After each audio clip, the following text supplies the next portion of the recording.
Bueno, ayer Adolfo lo había mencionado cuando estaban cerrando el programa, es el Día Mundial del Medio Ambiente. Así es. El 5 de junio es la fecha más importante en el calendario oficial de las Naciones Unidas para fomentar la acción ambiental. El tema de este año es la biodiversidad, que es la base que sustenta toda la vida en la tierra y debajo del agua.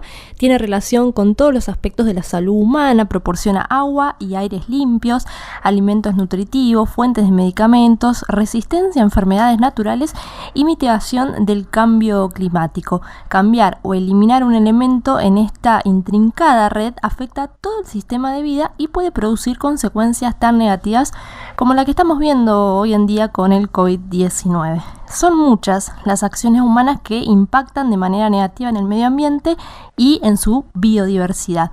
En este contexto de pandemia se han suspendido temporalmente diversas actividades productivas. De hecho, la gente se pregunta si esta suspensión temporal va a producir algún efecto positivo, una pausa, un descanso.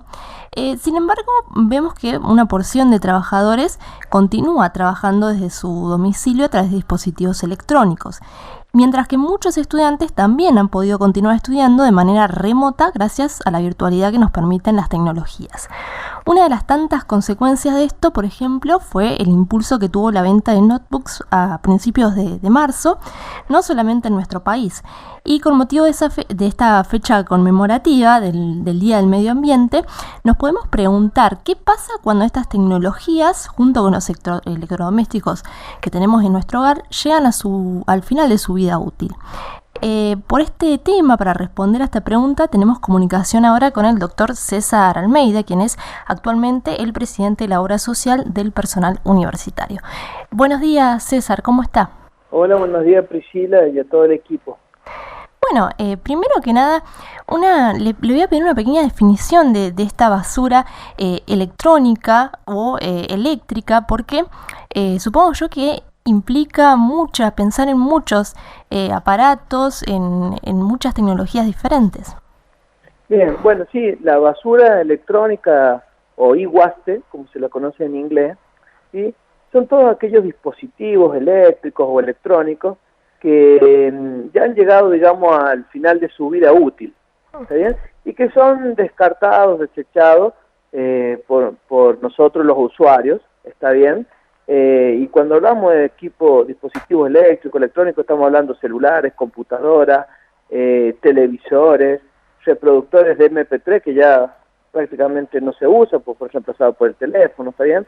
Teléfonos viejos, impresoras, bueno, todo esto que funciona a través de la conexión con la red eléctrica, ¿verdad? Y con toda esta basura que generamos, ¿qué sucede? ¿Cuál es la disposición final más común que tiene? Bueno, lo más común es el tacho de la basura de la casa, donde tiramos, digamos, los desperdicios de lo que hemos cocinado, tiramos papeles, tiramos tarros, ¿está bien? Si son artículos pequeños. Sin embargo, hay algunas compañías telefónicas que en algún momento han hecho algún trabajo de concientización y te pide que la batería, al menos del celular, que ya no vayas a usar, lo lleves a su local. ¿Por qué? Porque las baterías, existen distintos tipos de baterías, pero todas ellas, cualquiera sea el tipo, tienen metales. Estos metales, ¿está bien?, en concentraciones muy pequeñas, pueden ser beneficiosas para la salud humana, pero ya a partir de un cierto valor, que no es tan grande, ¿sí?, esto ya comienza a ser tóxico.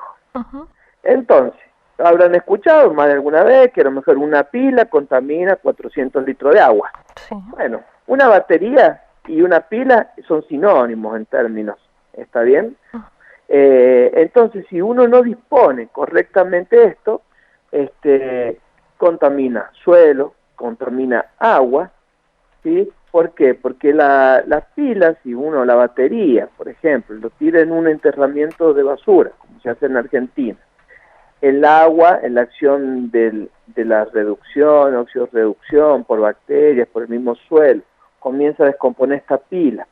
La lluvia que cae arrastra estos metales a las napas subterráneas de agua. Esas napas después se conectan con los ríos. Las plantas comen toman ese agua, entonces toman esos metales y terminan después, luego, ya sea directamente por la planta o a través de algún animal que come esa planta, terminando en nuestro propio organismo. ¿Está bien? Entonces, comenzamos a tener, digamos, estos problemas debido a la contaminación por la basura electrónica. Hay estudios realizados en el río, por ejemplo, de La Plata, todos habrán escuchado el Riachuelo en Buenos Aires. Sí. Bueno, ahí, en toda esa parte, vive gente muy humilde, que muchos de ellos vive de reciclar y vender, por ejemplo, estos equipos electrónicos, cables, donde ellos agarran, queman en sus propias viviendas este material para quedarse con el metal y luego venderlo. Todo esta acción que ellos hacen ha repercutido enormemente negativamente en la salud de estas personas, es donde la mayoría de ellas tienen problemas en la sangre, entre otras cosas, cáncer. Es un ejemplo muy, digamos, muy importante, muy característico visiblemente que podemos ver en nuestra Argentina.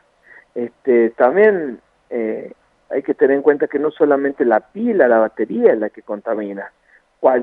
Una computadora tiene una placa madre que se llama, que es donde van insertos distintas, la memoria RAM, va el núcleo del procesador, etcétera, ¿no? Y eso también contiene distintos tipos de metales preciosos. Y eso también es algo que llega al agua, como vos decías, luego a nuestro organismo. Y quería preguntarte si es muy complejo, es muy complicado remover estos tóxicos una vez que llegan allí a esos lugares, a la tierra, al agua, al aire.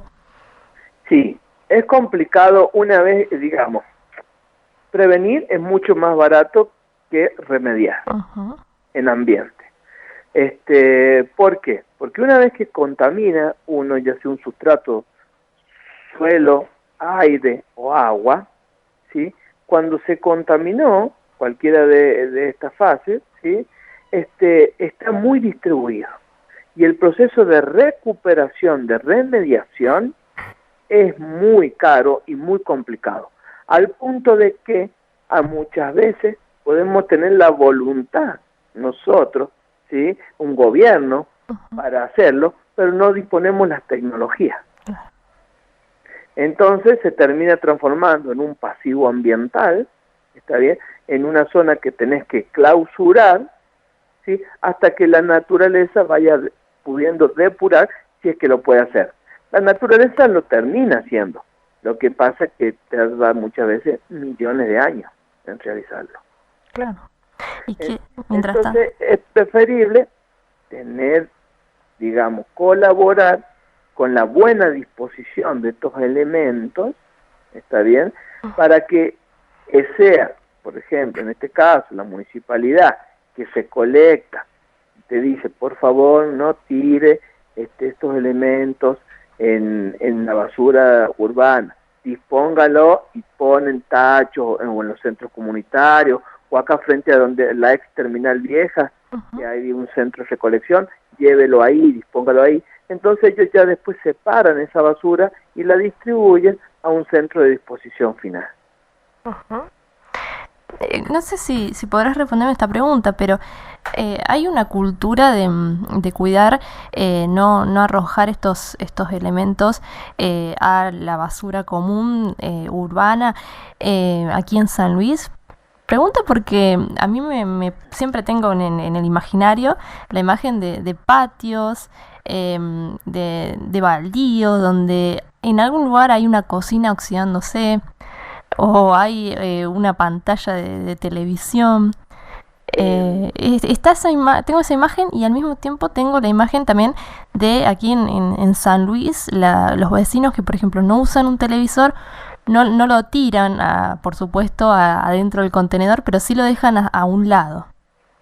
Bien, mire, se han intentado, hay algunas acciones que se llevan a cabo ¿está bien?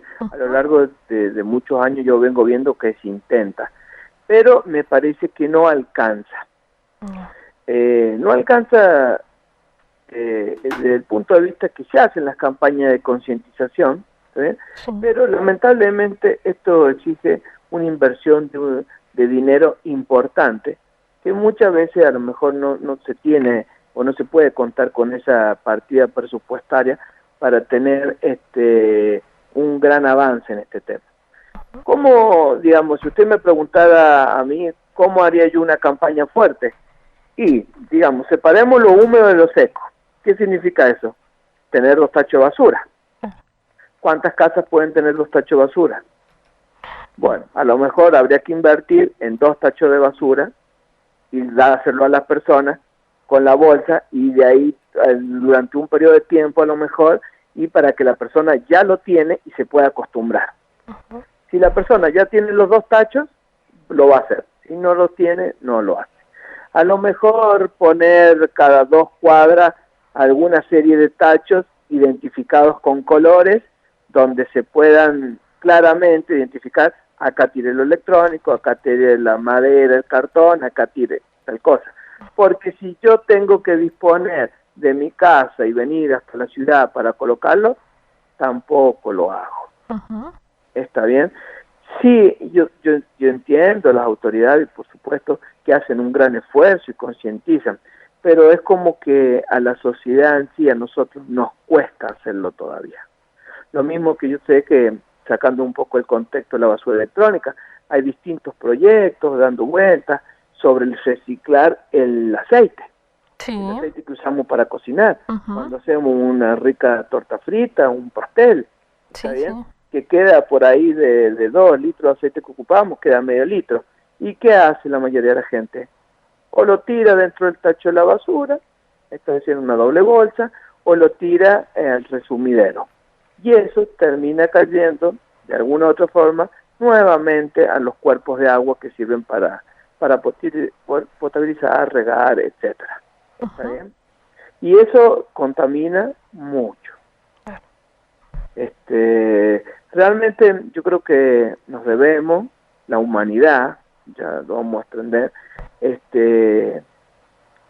un momento de pensar, de repensar, de cómo estamos afectando al ambiente, qué deberíamos hacer, y tomar políticas claras y serias todos en conjunto. Hay un dato interesante, por ejemplo, en Japón se había recuperado de componentes electrónicos 32 kilos de oro, 3.500 de plata y 2.200 de bronce, y eso lo habían destinado para hacer las medallas para los atletas de Tokio 2020. Y se habrán ahorrado una buena moneda en ese sentido. Sí, y más, y usted fíjese, a lo mejor en el término de ahorro hay que tener en el costo ambiental que eso tiene. Por supuesto. En el de remediación, etcétera. Entonces, bueno, ellos hicieron una campaña y pudieron recuperar esos kilos de oro, plata y bronce para realizar esas medallas.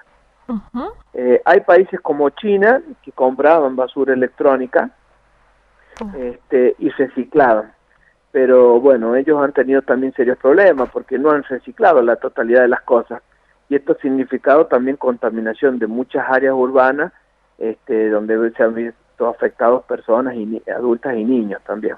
Sí. Por eso es un tema complejo, donde requiere que nosotros, digamos, tengamos una participación, una concientización verdadera. Por eso siempre yo digo, y vamos a dejar de usar el teléfono, la computadora, y el día a día nos lleva a que sea parte nuestra esto, ¿no? Lo ideal es usarlo con concientización, reutilizar, reusar, está bien, reciclar, las 3 R. Que si yo tengo una pila y bueno, si hacer el esfuerzo y llevarlo a un lugar donde recolectan pilas, y tengo un teléfono que ya se rompió, que no sirve más, y bueno, llevarlo a la compañía telefónica, y ellos tienen la obligación de disponerlo finalmente. Así es.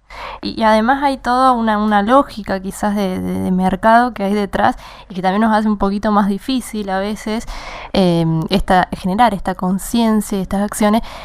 Por ejemplo, el tema de la obsolescencia programada y la obsolescencia percibida, donde quizás el dispositivo todavía te sirve, pero querés el otro que vino, ¿no? En la medida que puedas acceder a eso, pasa mucho en los países, en los países que quizás... Los consumistas, sí. Claro, no sabía cómo decir, pero es exactamente eso. En países donde hay mucho consumo y se renuevan las tecnologías cada tantos meses, sucede esto y la verdad que es una pena porque se generan esos desperdicios y si no se los trata adecuadamente, impactan mucho en el medio ambiente y también en nuestra salud. Sí, esto es así. Bueno, pero ahí es donde debemos aplicar un poco más el ingenio y el de reusar, ¿está bien? Entonces uno tiene un teléfono y sabe que a lo mejor no lo puede vender porque no está en las condiciones. Pero a lo mejor, y no sé si está bien esto lo que voy a decir, yo creo que voy a estar equivocado, pero por ahí tenemos un sobrino, chico que le gusta jugar, le pide a la mamá el teléfono para jugar, y bueno, y la mamá compra, el papá compra un nuevo teléfono, y bueno, a lo mejor lo podemos dar al nene para que lo siga dando un uso por un par de años más. Claro. En vez de comprarle un teléfono nuevo a ese niño. Porque a lo mejor el papá, la mamá necesita estar conectado 24 horas con batería. El chico solamente para jugar un rato. Entonces, bueno, podemos disponer ahí, a eso es lo que hablo de reusar, digamos. Y ya sí, una vez que llegó a su final de su vida, disponerlo conscientemente. Bueno, César, te agradecemos muchísimo esta información que nos brindaste acerca de la basura electrónica en este contexto que es el Día Mundial del Medio Ambiente. Muchas gracias, César. Bueno, gracias a ustedes, que tengan un buen día. Hasta luego. Escuchamos al doctor César Almeida, quien es el presidente de la Obra Social del Personal Universitario.